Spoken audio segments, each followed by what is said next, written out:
Il a quitté la gare depuis le 19 juillet 2024. Le train gouvernement provincial, piloté par monsieur le gouverneur de province, Grace Kwango Amasangi Bilolo, a parcouru plus de 100 jours sur un total de 1825 jours lui donnés par le peuple congolais habitant le Congo central. Au regard de ce premier pas, peut-on nous rassurer qu'à l'échéance échue, ça sera la joie de tout un peuple, estimé à plus de 7 millions d'âmes.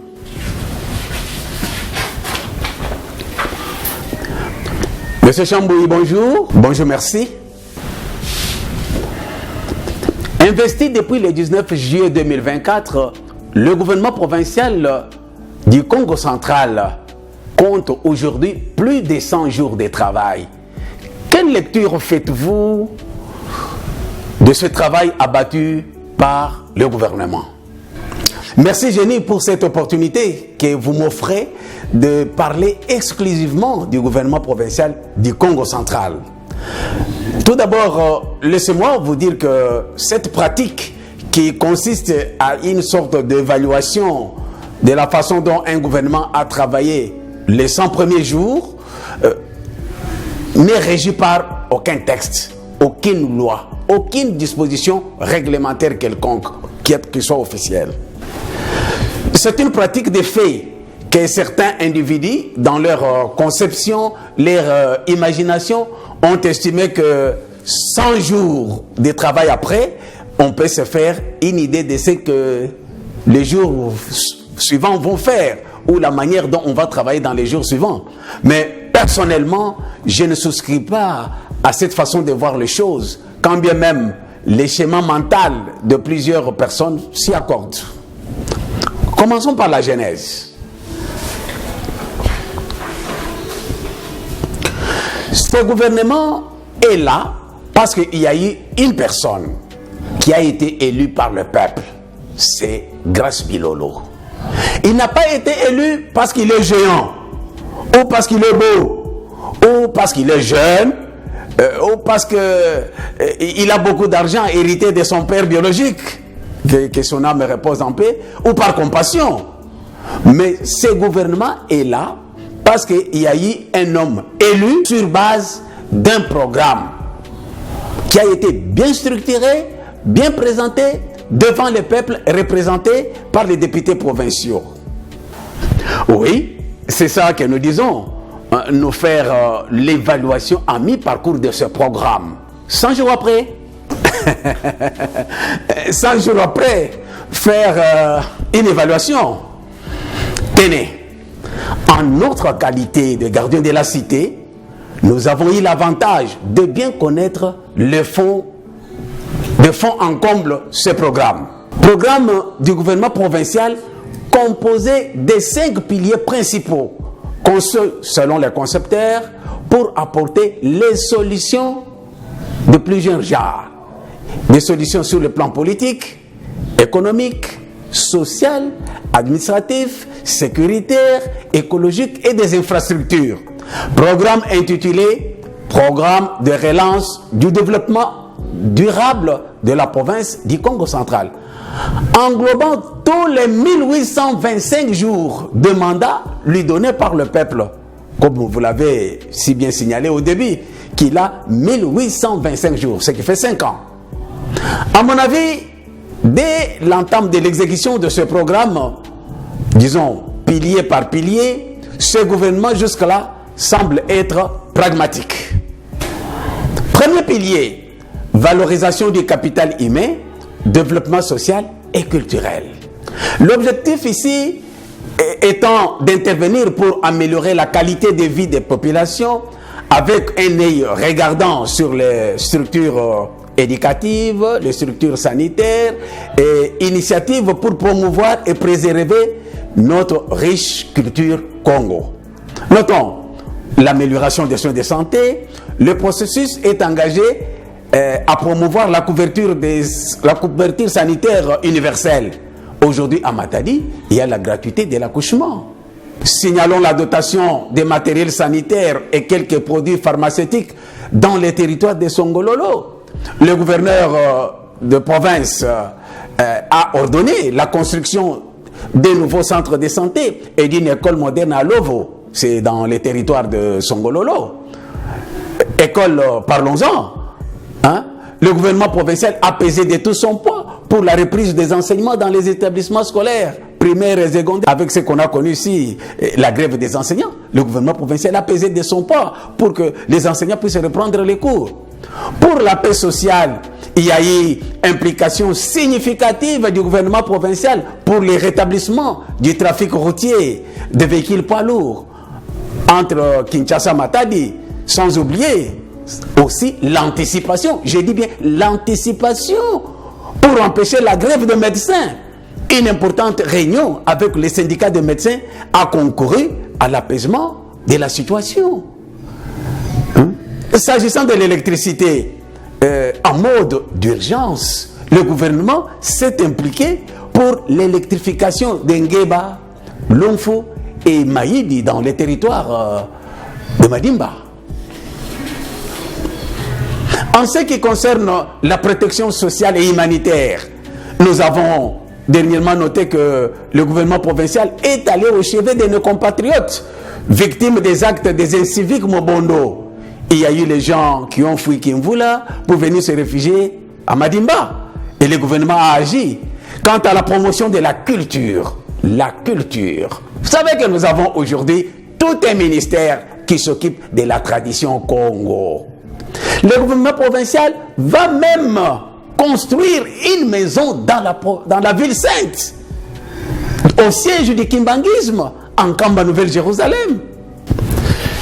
Concernant la construction d'une maison en Kamba, il y a des gens qui disent qu'il s'agit d'une improvisation et une dépense inutile, alors que la province a beaucoup de priorités, entre autres la réhabilitation des routes des dessertes agricoles.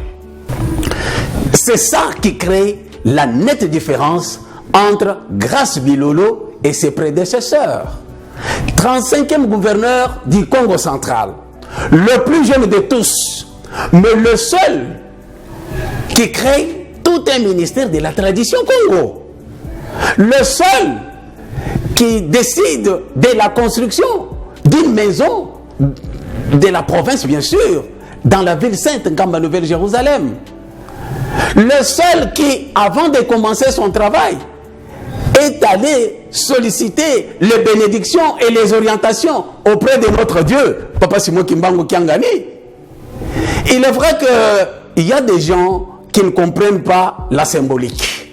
Mais je suis convaincu que les Mbuta et les Bisimbi en saisissent la portée.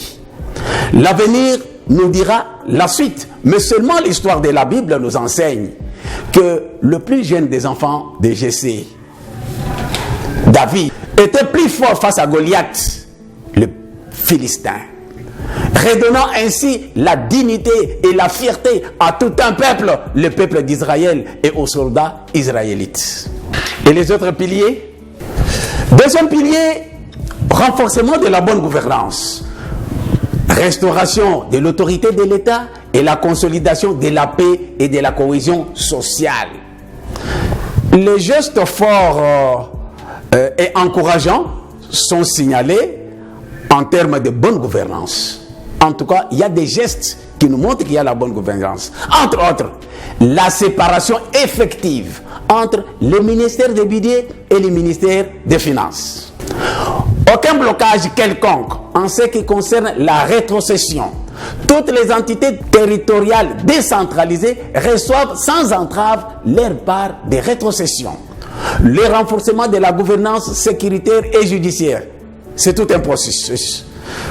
Nous constatons sur terrain les patrouilles mixtes, PNC, FARDC. Signalons aussi l'organisation des audiences foraines, dotation des motos à la PNC, Songololo. Constat global, il y a le calme en province. Le chef du gouvernement local semble écouter et travailler avec tout le monde, même les personnes qui ne sont pas d'accord avec lui. Sur certains points, il leur donne une place à la table. Question d'avoir la passion de la province et d'avoir un profil qui répond à la tâche précise. Objectif, construire ensemble les Congo central. Troisième pilier, consolidation de la croissance économique, diversification et transformation de l'économie. Mais ce pilier ayant comme objectif de stimuler la croissance économique en diversifiant les secteurs économiques pour attirer les investissements en province et moderniser les infrastructures économiques. Congo central étant une province à vocation agricole, les efforts sont conjugués pour assurer tout d'abord l'autosuffisance alimentaire, l'autonomie alimentaire. Le ministère provincial de l'Agriculture a déjà lancé un appel d'offres d'acquisition des tracteurs agricoles, les accessoires et les boutures de manioc. L'INERA se déploie déjà pour la préparation et la fourniture de bonnes semences, semences de qualité. Aujourd'hui, la province du Congo central est ouverte aux investissements. Les mois passés, Madame Carole Kiatazabou, ministre provinciale en charge des hydrocarbures, était en réunion de haut niveau au Nigeria, à Lagos au Nigeria, pour vendre nos potentialités bien sûr, dans le secteur des pétroles.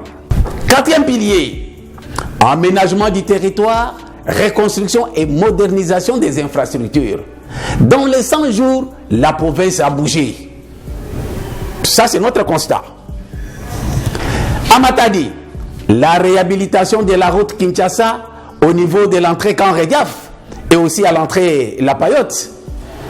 La route de Bouima totalement réhabilitée. Et sans oublier la route Ntenga Anzanza qui est encore en cours de travaux. À Boma, la réhabilitation totale de la route Monsieur Labbé, place Ntiyuma. La réhabilitation de la route de Luozi et la réhabilitation du pont Ngomamba dans les territoires de Thiela. Donc, la liste n'est pas exhaustive. Cinquième pilier, protection de l'environnement, lutte contre le réchauffement climatique, développement durable et équilibré. Et comme l'objectif principal est d'appuyer les initiatives pour lutter contre le réchauffement climatique, préserver les ressources naturelles, il y a eu un atelier de renforcement des capacités en reboisement des forêts et savanes en faveur des administrateurs des territoires. C'est déjà un pas marqué. Monsieur Chambouilly, à vous entendre parler, c'est comme si pour vous, le train va dans la bonne direction. Pourtant, plusieurs autres compatriotes disent que le train Bilolo a complètement raté son départ et qu'il ne faut pas s'attendre à une amélioration quelconque des qualités de vie de la population. C'est ça le charme de la démocratie, la beauté de la démocratie. Chaque personne s'exprime librement et la subjectivité aussi gagne le terrain. Il faut savoir que nous avons les compatriotes qui sont lucides et qui font des analyses objectives. Nous avons aussi des gens, des compatriotes imbus de la haine dans leur ADN, les rejets de l'autre, les apôtres de la politique spectacle. Et aucune de ces personnes n'est inquiétée. De quoi dire que la démocratie se porte bien. La cohésion est au rendez-vous. Les vivre ensemble dans la diversité, même ayant des opinions croisées. Pour nous, gardiens de la cité, 100 jours seulement de travail sur 1825 jours de mandats octroyés par la population. Quel jugement de valeur peut-on faire? Mais au regard des actions amorcées et la volonté politique manifestée, nous restons positifs. En conclusion, 100 jours après, que pouvons-nous retenir du travail du gouvernement provincial du Congo central? L'espoir de la relance est-il au rendez-vous? En conclusion, c'est clair. C'est clair. Si le même rythme de travail et la même volonté politique restent maintenus, il y aura effectivement relance du développement durable au Congo central. Merci, M. Chambouy. Merci.